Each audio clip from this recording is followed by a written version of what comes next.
Hello friends, Sanjia cooking চ্যানেলে আপনাদের সকলকে স্বাগত।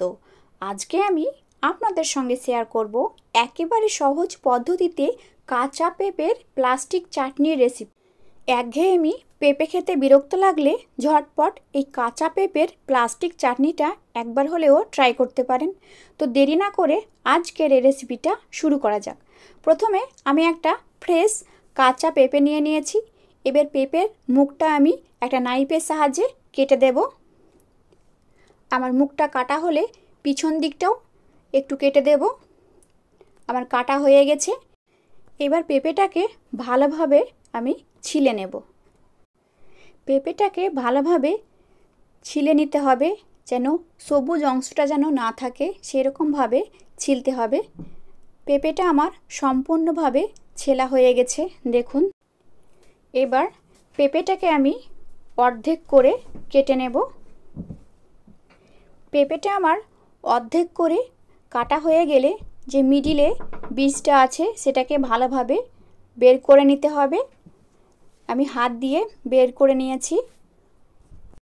আবার পেঁপেটাকে মিডিল বরাবর কেটে নেব।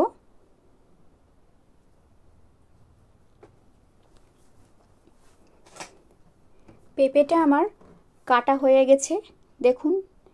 এবার এই একটা পেঁপে নিয়ে আমি ভিতরটা একটু ভালোভাবে পরিষ্কার করে নেব। সবগুলো পেঁপে ভালোভাবে পরিষ্কার করে নিয়েছি, দেখুন। এবার একটা পিস নিয়ে নাইফের সাহায্যে পাতলা পাতলা করে কেটে নিতে হবে। আমি যেভাবে কাটছি ঠিক সেইভাবে পাতলা করে কেটে নিতে হবে, দেখুন। এইরকমভাবে পাতলা হবে। একইভাবে আমি সব পেঁপেগুলো এরকমভাবে স্লাইস করে পাতলা করে কেটে নিয়েছি, দেখুন। এবার একটা বাটিতে জল দিয়ে পেঁপেগুলোকে আমি তুলে নেব। আমার সমস্ত পেঁপে তোলা হয়ে গেছে। এবার পেঁপেগুলোকে ভালোভাবে ধুয়ে জলটা আমি ঝরিয়ে নেব। আমার জল ঝরানো হয়ে গেছে। এবার গ্যাসের মধ্যে প্যান বসিয়ে দিয়ে ওর মধ্যে আমি 2 কাপ মতো জল দিয়ে দিয়েছি। জলটা হিট হয়ে আসলে পেঁপেগুলোকে জলের মধ্যে দিয়ে দেব। আমার দেওয়া হয়ে গেছে। এবার এটাকে ভালোভাবে নেড়ে চেড়ে আমি সেদ্ধ করে নেব। খুব বেশি সেদ্ধ করলে হবে না, 70% সেদ্ধ করে নিতে হবে। পেঁপের কালারটা যখন হালকা চেঞ্জ হয়ে আসবে তখনই তুলে নিতে হবে। দেখুন, পেঁপেগুলো আমার কালার চেঞ্জ হয়ে এসেছে। এবার এটাকে আমি ভালোভাবে জল ঝরিয়ে রেখে দেব। এবার গ্যাসের মধ্যে একটা প্যান বসিয়ে দিয়ে 1 কাপ জল দিয়ে দেব আর 1 কাপ মতো চিনি দিয়ে দেব। চিনিটা আপনারা যেমন পছন্দ করবেন ঠিক তেমনই দেবেন।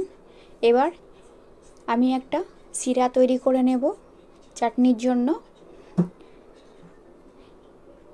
জলটা যখন ভালোভাবে ফুটে আসবে ঠিক এই রকম পর্যায়ে, তখন ঝরিয়ে রাখা পেঁপে আমি সিরার মধ্যে দিয়ে দেব। এবার এটাকে ভালোভাবে নেড়ে নেব। পেঁপেটা যখন সিরার মধ্যে ভালোভাবে মিশে যাবে তখন সেই পর্যায়ে আমি সামান্য পরিমাণ লবণ দিয়ে দেব।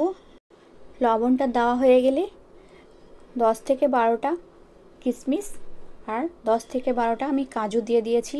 এবার এই কাজু আর কিশমিশটাকে ভালোভাবে মিশিয়ে নেব। দেখুন কত সুন্দরভাবে কালারটা চেঞ্জ হয়ে আসছে, একেবারে কাচের মতো লাগছে। আমার শিরাটা ভালোভাবে চাটনির মধ্যে সোপ করে নিয়েছে। এবার এই পর্যায়ে আমি একটা স্লাইস লেবু এই চাটনির মধ্যে আমি দিয়ে দেব। লেবুটা দিলে ফ্লেভারটা খুব সুন্দর হয়। এবার লেবুর রসটা এই পেঁপের সঙ্গে ভালোভাবে মিশিয়ে নেব। আমার সুন্দরভাবে মেশানো হয়ে গেলে হয়ে যাবে পেঁপের প্লাস্টিক চাটনি। একবার হলেও বাড়িতে ট্রাই করবেন এবং কেমন হলো আমাকে কমেন্টে জানাবেন। সুন্দরভাবে পেঁপেটা শিরাটাকে সোপ করে নিলে দুটো শুকনো লঙ্কা দিয়ে ঢাকনা লাগিয়ে আমি 5 মিনিট অল্প হিটে রেখে দেব।